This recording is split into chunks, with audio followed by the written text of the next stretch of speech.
Hey, Coach Josh, how you doing? What's up? What's up, Christian? Nothing much. Congratulations on the big two wins last week. For you guys. Thank What do you. you guys have to do to keep that momentum going? Because I know a lot of teams, when they have two big wins in a row, they have a letdown game. What do you guys have to do not to have that this week? We're in no position to have a letdown. I mean, we don't have the personnel to have a letdown. Hmm. We're just not. We just. I mean, we like I just said before, our margin for error is zero, and I'm bluntly honest with our guys. Like if and this is just who we are. Meet, if we don't hit point A, point B, and point C on what we need to do, then it just becomes hard for us. So if there's any letdown in anything, then we're not going to have a chance to win the game. So we've got to be near perfect in the areas I mentioned: execution, energy, effort, and if we are, it doesn't mean we're going to win the game. Because I felt like Virginia Tech and Virginia that week, Hmm. we played really well. We played well, but we lost both games. And that's my point. We're not a juggernaut. We're not good enough to not be really good with effort, energy, and execution, and be literally perfect in those areas. And because we were really good in those three areas at Virginia Tech and at Virginia, and we still lost. So nothing has changed on who we are. We've got to be near perfect in those areas to just to give us an opportunity to give us a shot to be successful in that game. If we're not in perfect or near perfect in those three areas I mentioned, Hmm. then we're not going to have a shot, any shot to win the game. So, and I'm bluntly honest with our guys, and it doesn't get any easier with who we're playing on Wednesday. I mean, Clemson's very good. They had a great win at Pitt. They're very well coached. They've got very good players, and the same goes for Saturday at Wake Forest. Now I was going to ask you about Clemson, but Clemson. Hey, Coach Brad, how you doing? Good, thanks.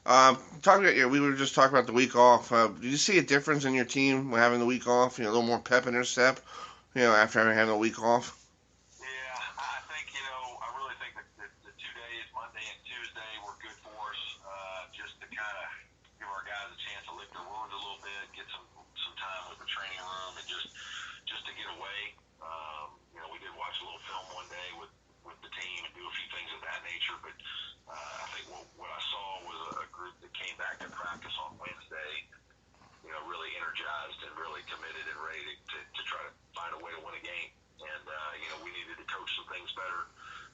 We needed to get our details of some of the things defensively that we've kind of maybe lost a little bit throughout the course of some of these close losses.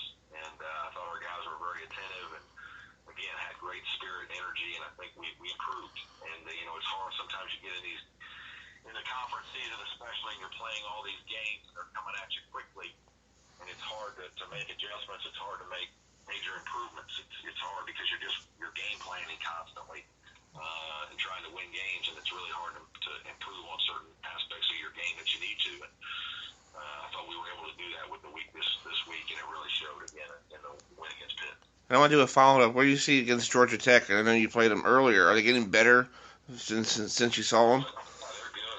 It's funny. I said after the game when we lost up there, I thought this team was more talented than people realized. That Ben Lammers is one of the best centers in our league.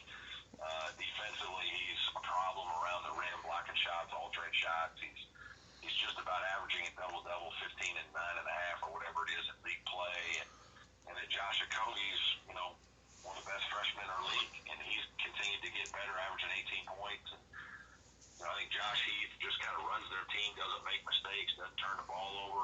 Quentin Stevens is a senior who's been through the wars of the league, and is quietly look at him, he's averaging 12 and 8 rebounds, even though he's a tall, slender guy, he can make threes. And Tadrick Jackson is one of those big, strong guards that can be a problem. And so they don't have as much depth as some teams in our league, but I think their starting 5 or 6 is very good. Josh and his crew, staff, has done a very good job of creating a system that those guys can be successful in, and their team really believes it. So yeah, they're playing outstanding basketball right now. Well, good luck this week. Okay, go. FM radio. Hey, Coach Behind, how you doing? Talking about the last two, you won two home games in a row. Congratulations on that. Can you carry that on to the road against NC State, hopefully? Well,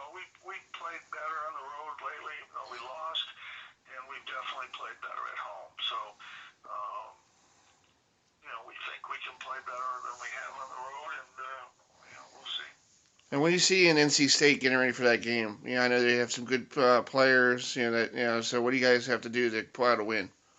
Well, when they play well, they're as good as anybody in the league. They've got some tremendous players, and they've had some tremendous games. So, you know, they're a very, very good team, and they got good inside, good outside. Um, a very difficult team to play against. Thanks, Kurt. Have safe travels. Thank you. Hey, Coach Mark. How you doing? Good. How are you? Doing great. Congratulations on the big win last Monday in Durham. Um, yeah, you guys didn't play for a whole week. How do you keep your players fresh for that? And then yesterday you played in Louisville, and it seemed like I think probably the week after that game against Duke kind of didn't really help you out that much. Yeah, that was kind of a bye week for us, really. We didn't have a midweek game. We had Monday and then a Sunday. So, you want to keep your guys fresh, which we did. But, maybe we didn't do something right because we didn't have the energy on Sunday I thought we would have. But it's a long season. You're going to have games like that, ups and downs. We don't have another bye type situation left throughout the season. So we got to play, every couple of days. And I think we'll be okay. And talk about Syracuse and Coach Boeheim. What type of coach is he, and do you enjoy coaching against him? Well, he's one of the best our game's ever had. I mean, the guy's in the Hall of Fame. He's won, a ton of games, and he's hard to play against. Their zone is tricky to play against. They're good in it. They have great length. He knows what they're, and the players know what they're trying to accomplish with their zone. So he's one of the best there is.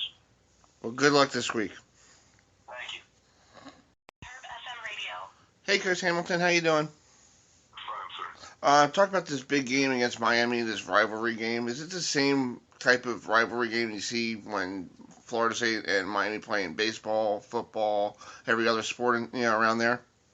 There's absolutely no question that history has proven that the in-state teams have extremely competitive relationship, and I think it's been very healthy, especially with Miami and Florida State. The thing that I try to caution our kids on is that you have to avoid trying.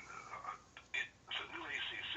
You cannot sometimes target that you have to be more emotional or one game's more important than another, and you have some letdown.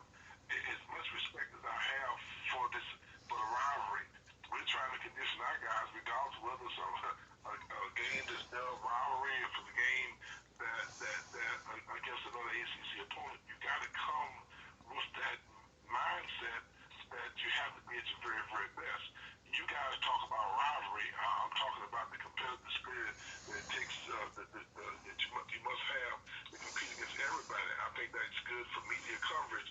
But the bottom line is you've got to be ready to play against every team in the ACC because this is a different league than what you guys have been accustomed to covering. Because on any given night, anybody can beat you. And what do you like to see with your team on Wednesday night to pull out a win in South Florida? I like to see a win. A win. That's what I like to see on Wednesday. Well, good luck on the state trip. Hey, Coach Larry Nariga, how you doing? Good.